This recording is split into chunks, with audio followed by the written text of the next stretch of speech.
था अश्विन का प्राइम, जब south Africa, England, New Zealand, Australia जैसी टीम के पूरे विकेट अश्विन ही ले लिया करते थे। इंडिया में आज तक कोई ऐसा बॉलर नहीं हुआ जिसके रिटायरमेंट तक उसकी रैंकिंग 5 रही हो। अगर अभी इंडिया 314 रन चेस करने आया और 184 रन में 6 विकेट खो दे तो मैच तो वैसे भी खत्म हो गया है। बट 2013 के बाद जब 2014 आया तो अश्विन ने बताया कि वो बॉलर नहीं बल्कि वो बैट्समैन भी है। अश्विन ने अब एक मैच के अंदर 12-12 विकेट लेने स्टार्ट कर दिए थे और ये पूरे विकेट बड़ी टीम के खिलाफ आ रहे थे। मतलब आप सोचिए, इनका सिलेक्शन बैटिंग के दम में हुआ था और आज ये दुनिया के one of the greatest bowler बन के निकले। एक ऐसा इंडियन बॉलर जिसने 700 से ज्यादा इंटरनेशनल विकेट लिए हो। अश्विन एक ऐसे बॉलर हैं जिन्होंने 37 बार 5 विकेट हॉल लिया है।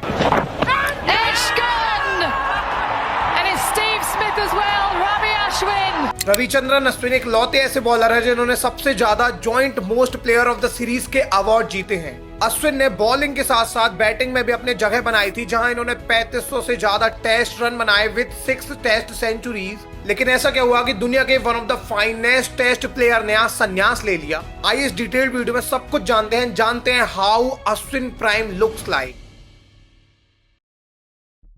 देखिए, कहानी की शुरुआत होती है 17 सितंबर 1986 को, जब चेन्नई, जो कि तमिलनाडु में है, यहाँ पे जन्म होता है एक लड़के का जिसका नाम पड़ता है रविचंद्रन अश्विन। अब अश्विन के जो पापा थे, इनका नाम रविचंद्रन था और ये बैंक में एम्प्लॉय थे, मतलब ये बेसिकली सरकारी नौकरी में थे। और इनकी मम्मी भी एक प्राइवेट कंपनी में जॉब करती थी और इनकी फैमिली पढ़ी लिखी थी। अब देखिए, मैं इनके मम्मी पापा के बारे में इतना ज्यादा क्यों बता रहा हूँ, ये भी आपको आगे समझ में आएगा। जब पूरा कनेक्ट होगा तो आप थोड़ा सा वेट कीजिए बस। तो देखिए, इनके जो पापा थे रेलवे से क्रिकेट खेला करते थे एंड जब भी लीव होती, मतलब संडे का दिन होता, तो ये क्रिकेट खेलने जाते ग्राउंड में।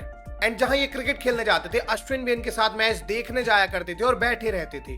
एंड यहाँ से अश्विन को क्रिकेट का इंटरेस्ट तो आ गया, लेकिन अश्विन पास में गली क्रिकेट खेल ही नहीं पा रहे थे, क्योंकि इनके जो मम्मी पापा थे, मैंने आपको पहले बताया, ये पढ़ाई में काफी आगे थे। इसलिए इन्होंने बोल रखा था अश्विन को, इन्हें पढ़ाई करनी है, मैच वगैरह नहीं खेलना है। इसलिए आसपास जो बच्चे क्रिकेट खेलते थे उनके साथ कभी ये मैच ही नहीं खेल पाए। बट होता क्या है कि एक दिन जब इनके पापा संडे को मैच खेलने गए थे, तब सामने वाली टीम में कोई प्लेयर नहीं आया था और अश्विन को खिला लिया गया उनकी जगह। एंड अश्विन ने यहाँ पे मीडियम पेस बॉलिंग की एंड एक अंकल इनकी बॉलिंग से काफी ज्यादा इंप्रेस हुए। और ये जो अंकल थे ये एकेडमी के कोच थे, मतलब जो अंकल थे वो एकेडमी में कोच थे। और ये अश्विन की बॉलिंग से जब इंप्रेस हुए तो इनके पापा से इन्होंने बोला कि ये इन्हें एकेडमी में डाल दे क्रिकेट की। इन्होंने अश्विन के पापा को समझाया कि अश्विन में नेचुरल बॉलिंग टैलेंट है, अश्विन को क्रिकेट एकेडमी में अगर ये डालते हैं तो अश्विन आगे तक खेल सकते हैं। एंड अब अश्विन के पापा ने इनकी बात मान ली और अश्विन को क्रिकेट एकेडमी में एडमिशन करवा दिया। लेकिन इसके बाद भी अश्विन पढ़ाई में ही ज्यादा फोकस्ड थे। एंड देखते ही देखते अश्विन का अंडर 10 और अंडर 12 में सिलेक्शन हो गया और अश्विन यहाँ पे ओपन किया करते थे, ये एज अ बैट्समैन आए थे। अभी अश्विन मीडियम पेस बॉलर थे, लेकिन इनका इंटरेस्ट जो था वो बैटिंग में था एंड ये बैटिंग ही ज्यादा करते थे। इवन ये ओपन कई बार आए हैं। मतलब आप सोचिए, इनका सिलेक्शन बैटिंग के दम में हुआ था और आज ये दुनिया के one of the greatest bowler बन के निकले। वेल, अंडर 10 के बाद अंडर 12 और अंडर 14 में भी इनका सिलेक्शन हो गया। सब कुछ सही जा रहा था, लेकिन अंडर 14 के एक मैच में ये इंजर्ड हो गए एंड इंजरी इतनी ज्यादा बड़ी थी कि डॉक्टर ने बोला या तो इनको सर्जरी कराना पड़ेगा या फिर ये 8 महीने तक क्रिकेट को छोड़ दें। अब अश्विन ने सोचा कि सर्जरी से अच्छा है कि ये बेड रेस्ट ले लें और 8 महीने तक अश्विन ने क्रिकेट नहीं खेली। एंड इसके बाद जब अश्विन रिटर्न गए तो इन्होंने देखा इनकी जगह कोई और आ गया है टीम में और इनकी जगह बन ही नहीं पा रही है। इवन प्रॉब्लम ये थी कि अश्विन अभी फास्ट बॉलिंग भी नहीं कर पा रहे थे और यहाँ से अश्विन के कोच ने बोला कि आप स्पिन बॉलिंग करो और अश्विन ने स्पिन बॉलिंग स्टार्ट कर दी। सिर्फ इंजरी के चलते अश्विन एक फास्ट बॉलर से स्पिनर बन गए एंड इसके बाद Ashwin Anna one of the greatest spinner बन के निकले। इनका सिलेक्शन काफी जल्दी आगे होने लग गया, क्योंकि अश्विन की हाइट 6 फीट से ज्यादा की थी और जब ये पिच में बॉलिंग करते थे स्पिन, तो इनकी बॉल टर्न के साथ साथ जंप भी लेती थी एंड इसको बैट्समैन खेल ही नहीं पाते थे और जल्दी आउट हो जाते थे। और इसी के चलते अंडर 17 में इनका सिलेक्शन हो गया एंड पूरे अंडर 19 में बैटिंग में ओपन आए और बॉलिंग भी इन्होंने की, लेकिन बैटिंग में टोटल फ्लॉप रहे। और बॉलिंग के अंदर अश्विन ने कमाल की बॉलिंग की और काफी सारे विकेट लिए, जिसके चलते इनकी बैटिंग तो डाउन चली गई। मतलब अभी इनको एज अ ओपनर नहीं बल्कि एज अ फिनिशर भेजा जाने लगा, लेकिन इनकी बॉलिंग के दम पर ये टीम में बने रहे। इसी सेम टाइम में ये कॉलेज भी कर रहे थे और इसी समय ये क्रिकेट भी खेलने लग जा रहे थे। 2006 का समय आया जब इनका फर्स्ट क्लास डेब्यू हुआ और इसी सेम ईयर इनका रणजी डेब्यू भी हो गया एंड रणजी के मैचेस में इन्होंने 4 मैच में 31 विकेट लिए। इस समय इनका एवरेज 16 का था। लिटरली इन्होंने 4 टेस्ट की 8 इनिंग में 31 विकेट लिए। ये इतनी ज्यादा एक्सेप्शनल परफॉर्मेंस थी कि इजीली इनका डेब्यू लिस्ट क्रिकेट और इसके बाद दिलीप ट्रॉफी में भी हो गया। और इसी पर्टिकुलर टाइम में आईपीएल स्टार्ट हो रहा था और 2009 में सीएसके ने रविचंद्रन अश्विन को अपनी टीम में रखा। टोटल 10 मैच अश्विन को खेलने मिले इस साल और अश्विन ने लिटरली 10 मैच में 13 विकेट लिए और सीएसके फाइनल भी जीत गई 2009 का। और इसी के चलते 2010 में जून के महीने में अश्विन का इंटरनेशनल क्रिकेट में डेब्यू हो गया और डेब्यू मैच में अश्विन ने लिटरली 2 विकेट लिए और 38 रन बनाए। इसी सेम ईयर मतलब 2010 में इनका T20I डेब्यू भी हुआ और 2010 के बाद जब 2011 आया तो 11 की स्टार्टिंग में आईपीएल हुआ जहां पे अश्विन ने पूरे 16 मैच खेले और 20 विकेट लिए। एंड इसी सेम ईयर अश्विन का ओडीआई वर्ल्ड कप में नाम आ गया जहां इन्होंने 2 मैच खेले थे और 4 विकेट भी लिए थे। सब कुछ सही जा रहा था और अभी अश्विन का डेब्यू टेस्ट के अंदर हुआ और किसी को पता नहीं था कि ये ओडीआई वाला प्लेयर टेस्ट का गोट बॉलर बन के निकलेगा, क्योंकि जब टेस्ट में अश्विन का डेब्यू हुआ तब 2012 के अंदर इंडिया और न्यूजीलैंड की टेस्ट सीरीज होनी थी और न्यूजीलैंड इंडिया आई हुई थी। देखिए इस मैच में क्या होता है कि इंडिया पहले बैटिंग करने आती है। इंडिया ने पहले बैटिंग करते हुए 438 रन बनाए जिसमें अश्विन ने 37 रन बनाए। पर जब बॉलिंग की बारी आई तो अश्विन ने 31 रन देके 6 विकेट ले लिए और न्यूजीलैंड को 159 में ऑल आउट कर दिया। अब न्यूजीलैंड को फॉलो ऑन मिल गया और न्यूजीलैंड को अगली इनिंग में अगेन 164 में ऑल आउट करके अश्विन ने सेकेंड इनिंग में भी 6 विकेट लिए और टोटल 12 विकेट ले लिए। अगले मैच में इन्होंने अगेन 5 विकेट हॉल लिए एंड यहां से अश्विन की गाड़ी निकल गई। अकेले 2012 के अंदर अश्विन ने 9 टेस्ट मैच में 43 विकेट लिए। इनका एवरेज 25.53 था। इवन टेस्ट बस नहीं, ओडीआई के अंदर इन्होंने 13 मैच में 24 विकेट लिए थे जो बहुत ज्यादा एक्सेप्शनल थे। T20I में भी इन्होंने डिसेंट परफॉर्म करते हुए 10 मैच में 10 विकेट लिए थे और ये पूरा साल इनका बेहतरीन गया। एंड 2012 के बाद जब 2013 आया तो इस साल ऑस्ट्रेलिया की टीम आती है इंडिया मैचेस खेलने। देखिए फर्स्ट मैच ही था और ऑस्ट्रेलिया ने पहले बैटिंग करते हुए 380 रन बनाए। किसी बॉलर को इस इनिंग में विकेट नहीं मिल रहे थे। अकेले अश्विन ने इस इनिंग में 7 विकेट ले लिए ऑस्ट्रेलियाई टीम के।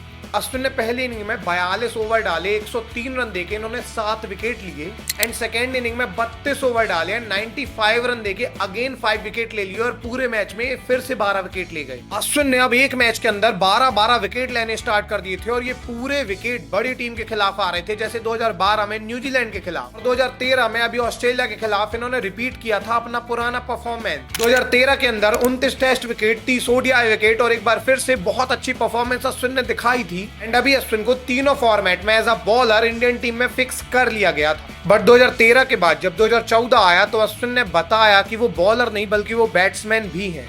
देखिए 2014 की ईयर में सबसे पहले इंडिया और न्यूजीलैंड की सीरीज हो रही थी। इस साल इंडिया गई थी न्यूजीलैंड खेलने के लिए, ओडीआई मैचेस की सीरीज थी। एंड यहाँ पे होता क्या है कि एक मैच के अंदर न्यूजीलैंड ने 314 रन बनाए पहले बैटिंग करते हुए। अब जब इंडिया इस स्कोर को चेस करने आई तो इंडिया 186 के स्कोर पर 6 विकेट तो खो चुकी थी। अगर अभी इंडिया 314 रन चेस करने आया और 184 रन में 6 विकेट खो दे तो मैच तो वैसे भी खत्म हो गया है। बट इसके बाद अश्विन बैटिंग करने आया और अश्विन ने 46 बॉल में 65 रन बनाए और जडेजा ने भी इस मैच के अंदर 45 बॉल में 66 रन बनाए। अश्विन जडेजा ने बैटिंग में मिलके 100 रन से ज्यादा की पार्टनरशिप की, वो भी बहुत कम बॉलों में, और इंडिया ने हारा हराया मैच ड्रॉ करा लिया। एक्चुअली में इंडिया ने भी इस मैच में 314 रन ही बनाए और ये मैच टाई में एंड हुआ। लास्ट ओवर में 6 बॉल में 18 रन चाहिए थे जब जडेजा ने 17 रन मारे और मैच ड्रॉ था। बट ये बहुत ज्यादा एक्सेप्शनल था क्योंकि 186 रन में अगर 6 विकेट गिर गए हो तो मैच तो वैसे भी एंड है, लेकिन इंडिया ने इस मैच को बचा लिया।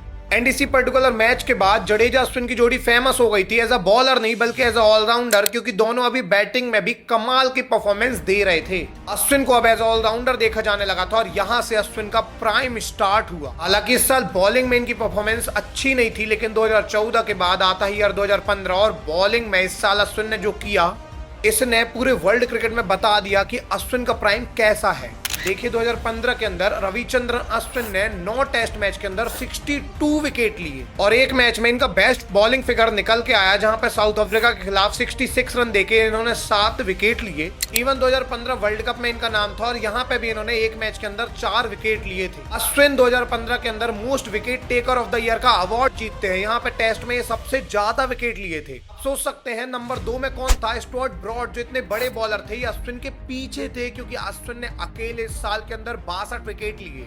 ये था अश्विन का प्राइम जब south Africa, England, New Zealand, Australia जैसी टीम के पूरे विकेट अश्विन ही ले लिया करते थे। 2015 के बाद जब 2016 आया तो इस अकेले साल में अगेन अश्विन ने सबसे ज्यादा विकेट लिए ईयर कैलेंडर में पूरे साल में।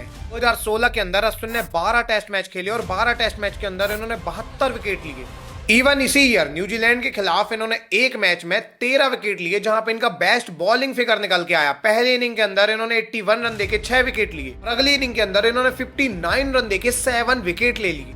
आप सोचिए, हर साल अश्विन अपने रिकॉर्ड तोड़ के नए रिकॉर्ड बनाते और पूरे साल के अंदर सबसे ज्यादा विकेट लेके जाते। 2017 के बाद 2018 आया और अश्विन रुकने का नाम नहीं ले रहे थे। इस साल भी अश्विन ने 11 टेस्ट मैच में 56 विकेट ले लिए और इस साल एक मैच के अंदर इन्होंने 14 विकेट लिए, जहां पे इनका अगेन सबसे बेस्ट बॉलिंग परफॉर्मेंस निकल के आई।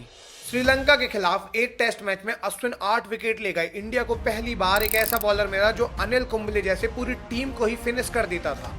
इवन 2018 के समय अश्विन ओडीआई और T20I से गायब होने लग गए थे क्योंकि चहल और कुलदीप की जोड़ी आ गई थी, बट अश्विन को टेस्ट में कोई हिला नहीं सकता था। टेस्ट क्रिकेट में अश्विन का रिप्लेसमेंट कभी आया ही नहीं और टेस्ट क्रिकेट में ये हमेशा प्राइम में ही रहे थे। इवन 2019-2020 भले ही इनके थोड़े डाउन गए थे, लेकिन 2021 में अश्विन ने अगेन सबसे ज्यादा विकेट लिए पूरे ईयर में। 2021 के अंदर खाली 9 टेस्ट मैच में इन्होंने 54 विकेट ले लिए। इस साल ये ईयर में सबसे ज्यादा विकेट टेकर फिर से बन जाते हैं। अश्विन ने अभी तो रिटायरमेंट ले ली तीनों फॉर्मेट से, लेकिन अश्विन ने जब रिटायरमेंट ली तो इनके टोटल विकेट इंटरनेशनल क्रिकेट में 765 है। एज अ इंडियन बॉलर 100 साल के इतिहास में किसी ने इतने विकेट नहीं लिए हैं जितने अश्विन ने लिए हैं, सिर्फ अनिल कुंबले को छोड़ दिया जाए तो। इवन कपिल देव ने भी टोटल अपने करियर में 687 विकेट लिए हैं, जो अश्विन से काफी पीछे हैं। अश्विन ने जब अभी रिटायरमेंट ली है, जब इनकी टेस्ट रैंकिंग 5वें नंबर में थी, जो इम्पॉसिबल है। इंडिया में आज तक कोई ऐसा बॉलर नहीं हुआ जिसके रिटायरमेंट तक उसकी रैंकिंग 5 रही हो। इवन अकेले टेस्ट के अंदर अश्विन ने 500 से ज्यादा विकेट लिए, 3500 से ज्यादा रन बनाए, 6 टेस्ट सेंचुरी मारी और 37 बार 5 विकेट हॉल लेने का रिकॉर्ड बनाया। इन्हें joint most player of the series का अवार्ड दिया गया एंड यहाँ पे हुआ the end of legendary era and this is exactly how Ashwin prime looks like. अगली वीडियो किस टॉपिक में चाहिए ये कमेंट सेक्शन में जरूर से बताइएगा। ये भी बताइएगा कि ये वीडियो आपको कैसी लगी एंड क्या आपको अश्विन का कोई एपिक मैच याद है जिसमें अश्विन ने कमाल की बॉलिंग की थी। मिलेंगे किसी अगली वीडियो में, तब तक के लिए धन्यवाद।